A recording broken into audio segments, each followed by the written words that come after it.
What's up guys? So today I want to do something a little bit different to the usual weekly vlogs. I want to talk about how I balance my gym training, where I'm primarily focusing on strength and physique development, with my MMA training and fighting. It's something I get asked about a lot, and I thought this would be a great time to go over how I manage my weekly training load and hopefully help you do the same. Also, sorry for not getting a video out last week. I came down with a horrendous cold and completely lost my voice, but we are back to full health now.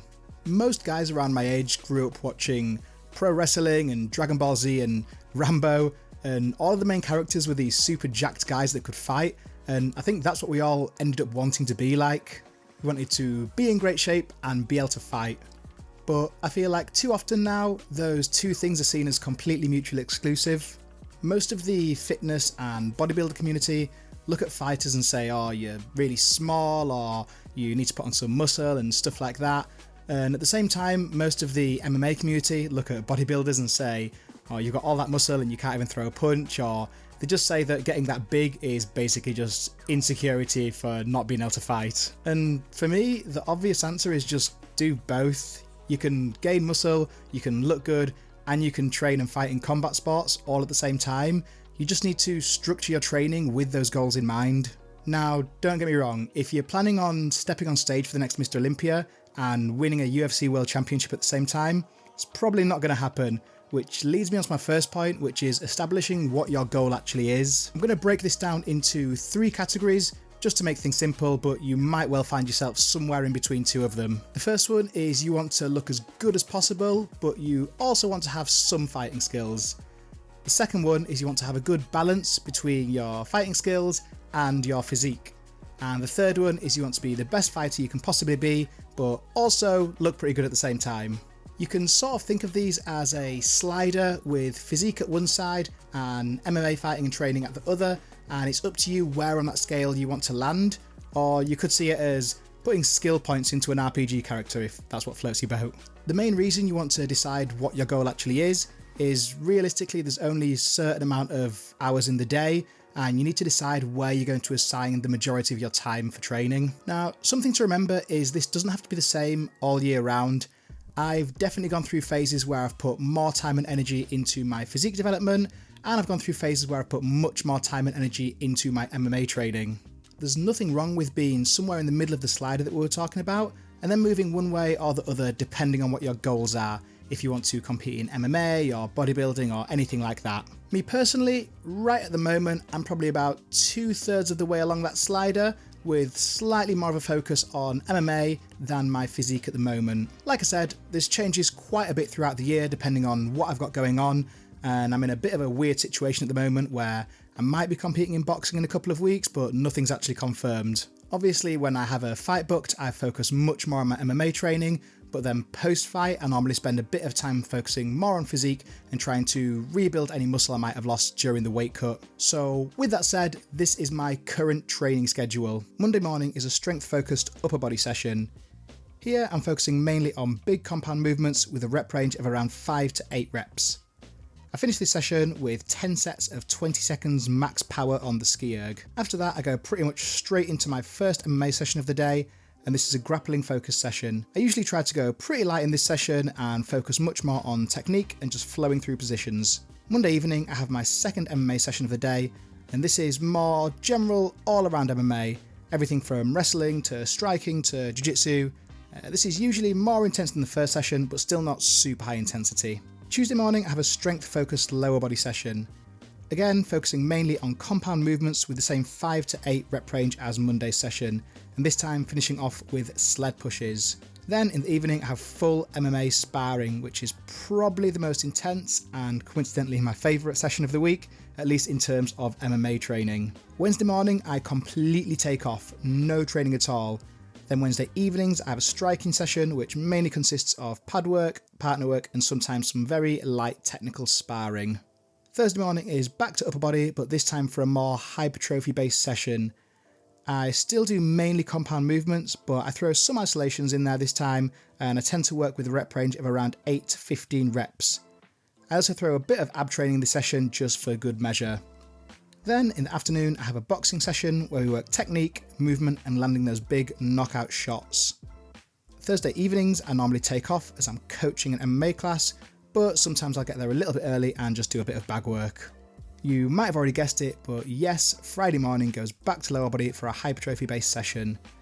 Just like Thursday session, this mainly consists of compounds but with some isolations and the same 8 to 15 rep range. I finished the session off with the watt bike, where I essentially set a 10-minute timer and go for the max distance I can in that time, which after your legs are already burnt out is absolutely grim. I go pretty much straight from there to Friday morning grappling, which is really similar to Monday morning session, where I don't go too hard and focus mainly on technique and flow. Then, to cap the week off, we have a big Friday smackdown at Bad Company Gym. We normally do a bit of technique and then get in a good few rounds of Muay Thai sparring. Saturday morning, I've got what I've written down as an accessory day, but really it's just a day for me to give a bit of extra time and attention to any lagging muscles or any body parts that I feel can handle a bit more volume. Because of that, it sort of ends up being a full body session with a mix of high and low reps, and I finish this session off with 1 minute intervals on the assault bike. And that is it for the week. Saturday afternoon and Sunday all day I just rest and recover and get ready for the next week ahead. Now it hopefully goes without saying that this is a pretty intense training week, and the amount of total training volume that I do has taken a long time to build up for. This definitely isn't what my training week would look like when I was first starting off. Across the week I have a total of 12 sessions with a ratio of 7 MMA sessions to 5 gym sessions. Now, I fully understand that this isn't realistic for most people, both from a recovery standpoint and from a time standpoint.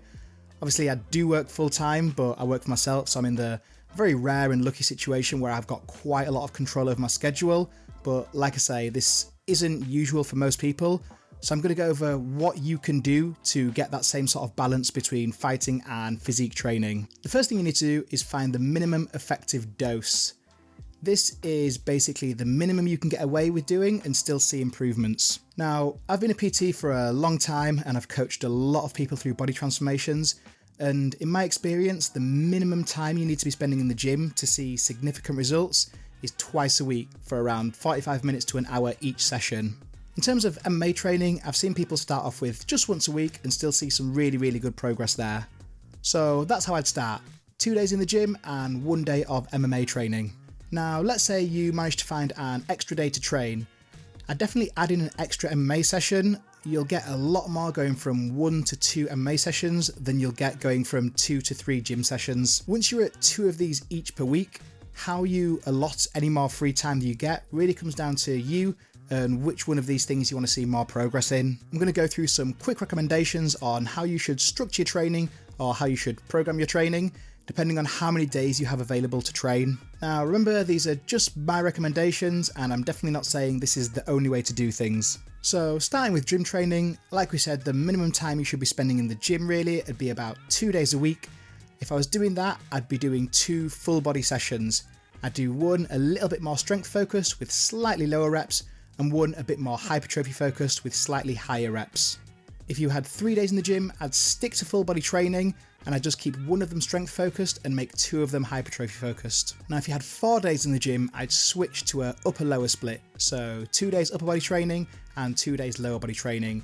And then I'd make one of those upper and one of those lower body training sessions strength focused, and then one of those upper and one of those lower body training sessions hypertrophy focused. And if you had 5 days in the gym, I'd do pretty much exactly what I'm doing with 2 upper and 2 lower sessions with 1 accessory or lagging body part session.